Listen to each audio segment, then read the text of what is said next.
सांगितलं त्यानंतर देव आणि संत वेगळे नाही तर याची एक गोष्ट तुम्हाला मी सांगते।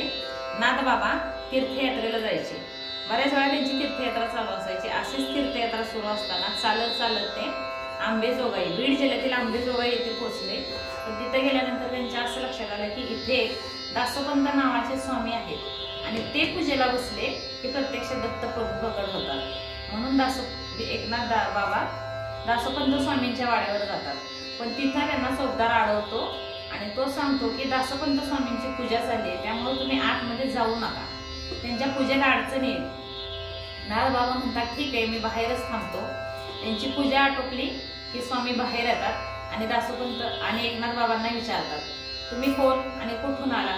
तेव्हा नाथबाबा सांगतात मी एकनाथ आणि पैठणहून आलोय। हा, तर तुम्ही पूजेला बसला की दत्तप्रभू प्रकट होतात हे मला कळलं आणि तेच तुम्हाला मी भेटण्यासाठी आलोय।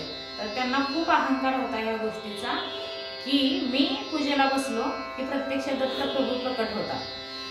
मग ते म्हणतात हो हो, तुम्हाला माहित नाही का, लांबून लांबून लोक मला भेटायला येतात, मी खूप मोठा दत्तभक्त आहे आणि मी पूजेला बसलो की प्रत्यक्ष दत्तप्रभू प्रकट होतात। नाथबाबा म्हणतात हो, मी तेच ऐकलं म्हणून तर मी तुम्हाला भेटायला आलोय। असं थोडा वेळ दोघांची चर्चा झाल्यानंतर एकनाथ बाबा जायला निघतात, पण जाताना त्यांना सांगतात की यदा कदाचित तुम्ही भविष्यात कधी पैठणला याल तर माझ्या घरी या। काही काळानंतर, वर्षानंतर तोही दिवस उजाडतो की दासोपंत स्वामी पैठणला येऊन पोहोचतात। पण तेव्हा त्यांच्या लक्षात येतं की बाबा इथले एकनाथ म्हणून कोणतरी आपल्याला भेटायला आले होते आणि त्यांनी आपल्याला निरोप दिलाय की पैठणला आल्यानंतर माझ्या घरी या। त्यामुळे दासोपंत स्वामी नाथ बाबांच्या वाड्यावर जातात। पण जो प्रकार आंबेजोगाईला घडला तोच प्रकार नाथबाबांच्या घरी सुद्धा घडतो पैठणला, आणि तिथं पण चोपदार हटकतो दासोपंत स्वामींना।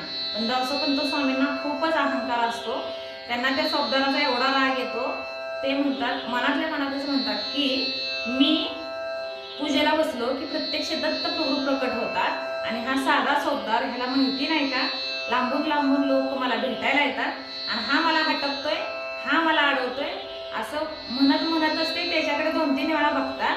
चोपदाराकडे बघितल्यानंतर त्यांच्या लक्षात येतं की नाथबाबांच्या वाड्यावर चोपदारी करणारा इतर दुसरा तिसरा कोणीच नसून प्रत्यक्ष दत्तप्रभू आहेत। आणि मग ते चरण दत्त चोपदारी करीतासे, दत्त चोपदारी करीतासे, दत्त चोपदारी निळा म्हणे देव राबे त्यांच्या घर